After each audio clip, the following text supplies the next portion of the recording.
Hello दोस्तों, तो कैसे हैं आप सब। आज हम देखने वाले हैं कक्षा 10वीं के कुछ महत्वपूर्ण वैकल्पिक प्रश्न। हमारा पहला प्रश्न है, ऑस्ट्रिया की राजधानी कहाँ है। तो हम लोग जानते हैं कि ऑस्ट्रिया की राजधानी वियना में है।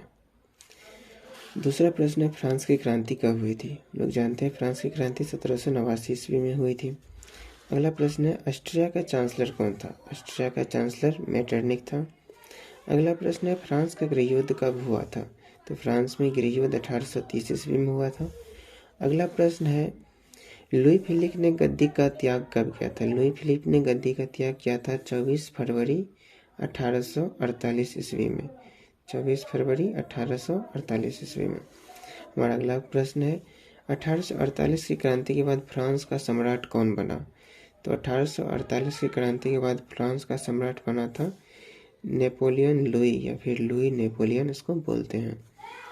हमारा अगला प्रश्न है, नेपोलियन का पतन कब हुआ था। तो नेपोलियन का पतन हुआ था 1814 ईस्वी में। अगला प्रश्न है, मेजनी था। तो हम लोग जानते हैं कि मेजनी एक सेनापति भी था और साहित्यकार भी था, इसलिए हमारा ऑप्शन डी जो है सही हो जाएगा। और हमारा अगला प्रश्न है कि यंग यूरोप संस्था का गठन किसने किया और कब किया। तो यंग यूरोप नामक संस्था का गठन किया था मेजनी ने, और 1834 में।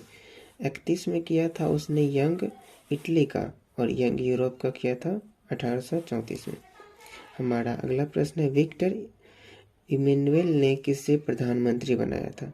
तो विक्टर इमैनुएल ने बनाया था काउंट कावूर को प्रधानमंत्री बनाया था। अगला प्रश्न है कि क्रीमिया का युद्ध कब हुआ था। तो क्रीमिया का युद्ध हम लोग जानते हैं 1853 से 54 के बीच हुआ था। कावूर की मृत्यु किस वर्ष हुई थी। तो कावूर की मृत्यु हुई थी 1868 ईस्वी। हमारा अगला प्रश्न है, गेरिबाल्डी पेशे से क्या था। तो गेरिबाल्डी पेशे से एक नाविक था, है ना। अगला प्रश्न है, गेरिबाल्डी के चरित्र का वर्णन किसने किया है। तो गेरिबाल्डी के चरित्र का वर्णन करने वाले हैं लाला लाजपत राय। हमारा अगला प्रश्न है, जर्मनी की प्रतिनिधि सभा है, तो इसको हम डायट बोलते हैं। क्या बोलते हैं, डायट बोलते हैं। अगला प्रश्न है, जर्मन राइन संघ का निर्माण कब किया गया। तो जर्मन राइन संघ का निर्माण 1806 ईस्वी में किया गया। अगला प्रश्न है, विलियम प्रथम अपना चांसलर किसे बनाया था। विलियम प्रथम ने अपना चांसलर बिस्मार्क को बनाया था। अगला प्रश्न है, रक्त एवं लौह की नीति का अवलंबन किसने किया। तो बिस्मार्क ने किया था। अगला प्रश्न है, सेडोन का युद्ध किनके बीच हुआ था।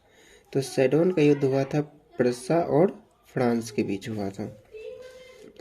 अगला प्रश्न है, तुर्की साम्राज्य के अधीन था। किस साम्राज्य के अधीन था। तो ये तुर्की जो है यूनान के अधीन था। अगला प्रश्न है, एड्रियानोपोल की संधि कब हुई। एड्रियानोपोल की संधि 1829 ईस्वी में हुई थी। अगला प्रश्न है, यूनान की स्वतंत्रता कब हुई। तो यूनान की स्वतंत्रता 1832 ईस्वी में हुई थी। अगला प्रश्न है, हंगरी की राजधानी कहाँ है। तो हंगरी की राजधानी बुडापेस्ट है। अगला प्रश्न है, बोहेमिया किसके अधीन था। तो बोहेमिया जो है ऑस्ट्रिया के अधीन था। अगला प्रश्न है, जैकोबिन क्लब की स्थापना किसने करवाई। तो जैकोबिन क्लब की स्थापना टीपू सुल्तान ने करवाई थी। तो ठीक है दोस्तों, मिलते हैं नेक्स्ट वीडियो में, तब तक के लिए जय हिंद।